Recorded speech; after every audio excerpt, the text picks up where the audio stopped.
Hi, my name is Beth Skelton, and I'm one of the authors of Putting It Together, a story-based curriculum for adult English language learners, which can also be used for high school English language learners at the beginning levels of language proficiency. Thank you so much for your interest in these materials. In this very short video, I'd like to explain how you can possibly implement this curriculum, these stories, in your adult classes for beginning language learners. So one way that I recommend you start with this story-based curriculum is by choosing one of the stories that seems to work well with your students and their needs. Each of the stories is based on one of the adult English language competencies, like consumer economics or shopping, going to the doctor, something around health, community, like an apartment or using the bus. So they're all very practical, and you can pick and choose the stories in any order that you like. They don't have to be in sequence. So I'd like to model with how I might teach story 2.1, Barefoot Birthday. So first I might just show the picture of the first block where we have a man and a woman going into a restaurant. And I might ask simply the question, where are they going? And of course, I'm going to have where translated into the home languages of the languages in the classroom, of the students in the classroom, so they understand what my question is. And they will see restaurant, which is a cognate in many, many languages.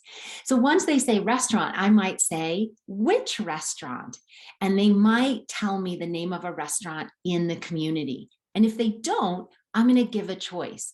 Are they going to McDonald's, or and then I would choose the name, the Steakhouse, the name of a restaurant that they might know from their community. So local names. This is not about building the vocabulary of all the names of the restaurants, but simply getting more details. So then they give me the answer. Oh, they're going to the Steakhouse. Great. So I'll write Steakhouse on the board. So now we have a situation. I might now ask more questions about block number 1. What time are they going to the restaurant? And now we can bring in numbers. Again, you will know how much language your students have. If they don't have numbers, if they don't have time, you may or may not want to introduce that. You decide how many questions and how many details you want to add to your story each time. But you're asking questions, the students are giving you the answers. Now, if you have a class of 5, 10, 15, 20 students, you can have them partner talk and come up with an idea. But remember, your questions are just to solicit information to get the repetitions of this word, go to the restaurant. Which restaurant are they going to? When are they going to? So going to, going to, going to. That's like a key phrase for block 1. I might go ahead and ask about the names of the people. And it could be that it's 2 people from the class. Now they can come up and act it out. And if you have created that environment in the classroom, you can actually have 2 of the people in the class, and it doesn't have to be a man and a woman. It can be 2 women, it can be whatever. They are now going to be the 2 people going to the restaurant, going to the Steakhouse together. Now, I generally want to ask a big question about why are they going to the restaurant? And you'll get all kinds of answers. I might suggest that it is one of the people's birthdays. Now, how I often get to that is I start asking people in the class when their birthdays are. And whoever has a birthday closest to that night of class, that evening's class for your adult ESL, or that afternoon, that's the person that we're going to celebrate. And we might go then to the birthday. Now you can see how just block 1, if I'm doing all of that asking and information and building time, building birthdays, this could be the whole class and we're only on block 1. Or I can shorten it, and it's simply a name of a man and a name of a woman, and they're going to a restaurant, and you can keep it very basic. So you get to expand or contract these stories based on your students, their level, their interest. It's all about that story asking and generating ideas from your students. Now let's go on to block 2. They are eating a lot of food. They are enjoying the food. Now, I know there's wine glasses on the table that may or may not be appropriate in your setting, especially if you're teaching high school. You can decide maybe it's grape juice. It doesn't matter, but you can ask, what food are they eating? What did they order?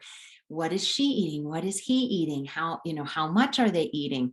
There's a waitress, so I might introduce the waitress and the name of the waitress. What is her name? So you're bringing in all of this key vocabulary about food in block 2. And I'm asking personal questions too. What kind of food do you like? Do you go to a restaurant often? What's your favorite food at that restaurant, whichever one they've chosen? So again, the class is building the details in the story. Now, by the time you get to block 3, we have a problem. And this can be done as acting out or actually showing the pictures. You get to determine. All of this is very flexible. So the students may never even see these pictures until after they've told it and acted it out in class. Again, however it works best for you.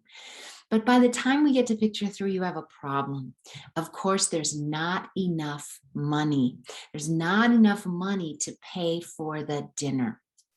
So what is he going to do? How much money? Now I'm going to get into numbers again and costs. So the questions are around how much was the bill? How much was on the bill? Was it $56? Was it $120? They're going to give me money. Again, I'm writing those notes on the board so that they have the details kept for them on the board. He only has $50. What is he going to do? What would you do? Now, the students are going to give you ideas. Credit card, check. You can always say there's a problem with that, create another problem, whatever you want to do, or you can accept it. It's really, this is your story that you get to create in the class. The way that I have ended the story is that the waitress has noticed the woman's new shoes. And if you notice in block 1 and in block 2, the shoes are there. And the waitress likes the new shoes. And so the woman sells the shoes to the waitress to finish paying for the meal. So that's how the story ends here, but you don't have to go that way. They can read it later or make up a different ending. All of these are totally fine. So the storytelling method gives us lots of repetition of key phrases and vocabulary in context. So not enough, that comes up over and over, block 3. Food, a lot of food, the kind of food, the names of food, that comes up in block 2. Going to the restaurant at 6 o'clock, going to the McDonald's restaurant or going to the steakhouse, going with his friend, going for the birthday. So you have that progressive if you want to teach that. It doesn't really matter. The story blocks keep the 4 main ideas. You can retell this story now in 1 sentence each. So after they have acted out the story and gotten those key phrases, now the students work with that story. Now they can get into the student book, and you're seeing the 4 blocks of pictures from the student book on the screen now. And they could now just listen, and I will say 1 sentence, and they have to write in the number. You'll see in exercise 2, they have to write in the number that I'm describing. So this is a listening activity. And I might say something like, she sells her shoes to the waitress. Block 4. I might say, he doesn't have enough money to pay the bill. Block 3. So I do it out of order. They're listening for the key ideas and they're writing those numbers. And so you'll say 1 or 2 sentences, 1 sentence for each block, and you'll do it over and over. And can they pull out which picture am I talking about? You'll notice that there are 8 of those, even though there's only 4 blocks. So you can say more than 1 sentence for each block. Then there's this exercise of telling the story. So they could simplify this story into 4 sentences, depending again on the language level. They go to the restaurant. They eat a lot of food. He doesn't have enough money. She sells her shoes. Done. It could be made even simpler than that.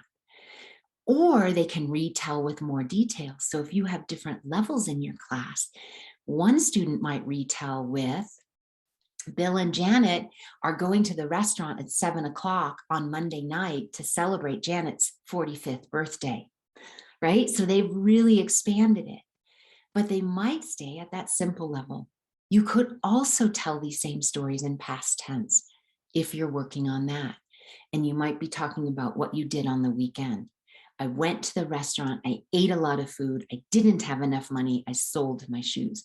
So they're all flexible, again, depending on your students, the level, and what you'd like to work on. In each of these student book activities, you'll see then the story written out the way that I wrote it. And what I often do is have students compare and contrast what they see in the student guide with the way it was told in class. What was the same? What was different? So often they'll say, well, it wasn't Bill in our class, it was Abdul. Abdul went to the restaurant and he didn't go with his wife, he went with his friend. Great. They didn't go to a nice restaurant, they went to the fast food restaurant. So they will find all of the difference. So there's a compare contrast activity that you could do while reading the story the way that it is written in the student book. Then we have an exercise 3. Now this exercise 3 is some kind of reading comprehension activity, and it's not always questions about the story. So you'll see a lot of different kinds of activities for exercise 3. So it might be answer the questions, or true, false, or adding details to the story. Maybe it would be who would say this, and it's different kind of dialogue that they would have to determine which character might be saying that. Lots of different things that come up in exercise 3, mostly around reading comprehension. And then exercise 4 is usually some kind of writing or output. And whether that's using the key phrases to tell their own story, or to add a different ending, or to add details to the story, lots of options for exercise 4. So that's the structure of each story. You get to ask a story, use the 4-block picture story as a creative launch to engage your class into building their own story. And what I love when I teach this way is that the students very quickly realize it's their story, and they will start to give you really fun ideas and examples and details. Anyway, they will have a lot of fun with it if you open it up and let it be their story. So I hope that gives you some idea of how to use these materials using the story-based comprehensible input method. The whole goal is that students get lots of comprehension through the context of a story that they co-create with you. And you can write that co-created story together before they ever get into the student book and read what I wrote. They can read back what they wrote as you co-create that and write the story that they created together in class. They'll read it from the board, from the overhead, or if you're typing along as they are answering questions. So lots of ways of working with this. Feel free to be free. Enjoy your students, enjoy the process of the story-based method. The teacher's guide gives you some more ideas of how to do this as well. Please reach out with any questions. I look forward to hearing from you and wish you so much fun and success working with your adult English language learners.